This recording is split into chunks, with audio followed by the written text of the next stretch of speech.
Dear students, today we will be going to discuss about monohybrids and dihybrid crosses in detail.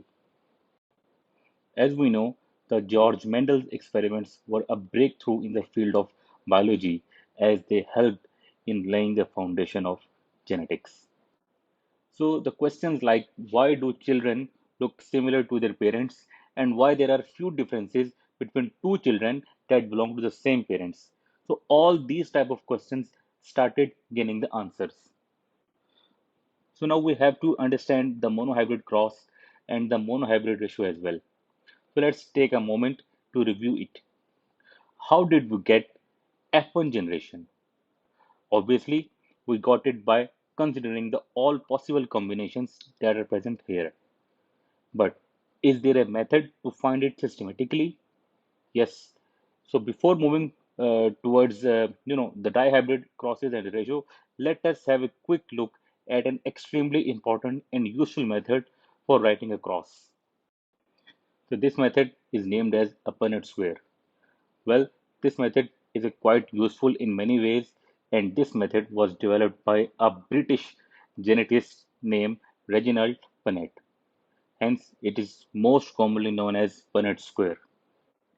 So now let's consider the technique step by step.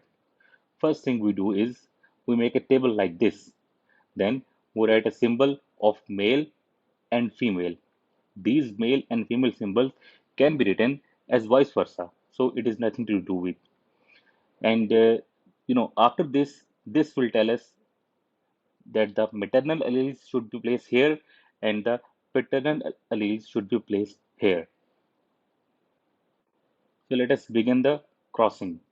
First of all, you know, this allele will combine with the capital T allele, and after their combination, it will give us a progeny like capital T and small t.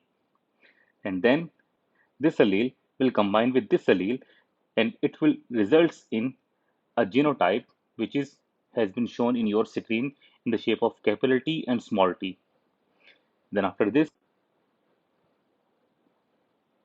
T will combine with this T to form a capital T, a small t pair. And in the same way, the last progeny will be formed. So as you can see that these two alleles can give us, uh, you know, a genotype that is heterozygous in nature. So it is a simple concept of respective column and rows pairing for each slot. So now if we compare the simple cross that we usually carry out, as you can see, this is what we get.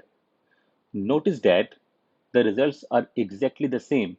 All plants in the F1 generation are tall and they have the same genotype. They all are heterozygous. This confirms that our cross is correct, and this technique is also called as checkerboard method. Let us cross any two from the F1 generation now. Again, what we do? First, we draw these two lines to form a table and then write male and female symbols and the genes here. These are the combination that we obtain on crossing these plants. So what would be the phenotypic and genotypic ratio here? And if you remember that the phenotypes refers to the observable physical properties that can be visualized with naked eye. So we can clearly see that there are three tall plants and one dwarf plant. So the phenotypic ratio is 3 is to 1. So what about the genotype? There is one homozygous tall, two heterozygous tall cases, and one homozygous recessive case. So the genotypic ratio will be 1 is to 2 is to 1. We get exactly the same results that we obtained on crossing the F1 previously. So this is how the monohybrid cross can be carried out by using the Punnett square method or so now let us consider the concept of dihybrid cross. The cross involves two parameters at a time is called as dihybrid cross and the ratio obtained will be a dihybrid ratio. After all the seven pairs of contrasting parameters were crossed individually, Mendel went a step ahead and crossed plants considering two parameters at a time, and he tried a dihybrid cross.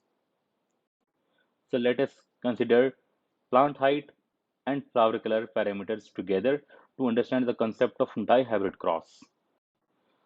For our convenience, we take one plant which has both dominant parameters, for example, tall height and purple color flower, while the other plant with both having recessive parameters, for example, small height and white color flowers being recessive traits. It means that we have taken both the plants which are homozygous. So what will be the genotypes here? Double T double P in uppercase will be this plant which is tall and having purple colored flower. Similarly, TTPP in lowercase will represent a plant that is a small in height and is having a white colored flower. So this is how we separate the gametes. And now we are ready for the crossing, and this is how F1 generation would look like. So now to get a conclusive results, we need to cross the offsprings from the F1 generation to get the F2 generation.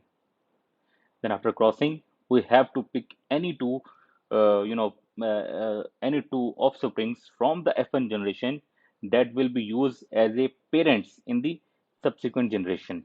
So here we picked these two parents from the F1 generation, as you can see on your screen. These gametes can be formed in these four different combinations for each case, like this. Now, on practical notes, the crossing is not easy as seems here. Hence, we use Punnett square method to elaborate the crossing to make it further easy to understand. Let us get started with the crosses for obtaining F2 generation. We write the male and female symbol first, followed by this.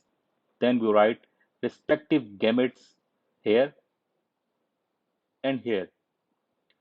And how do we cross these to fill in all the 16 slots? We cross each row and column respectively. So if we got through the first row and first column, we would cross like this.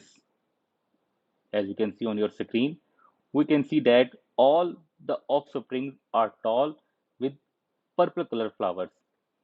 That's because that there is at least one capital T and one capital P in each case. On similar lines, these are the results that we obtain in the other slots. Let us count the different combinations now. These are the four different possible combinations.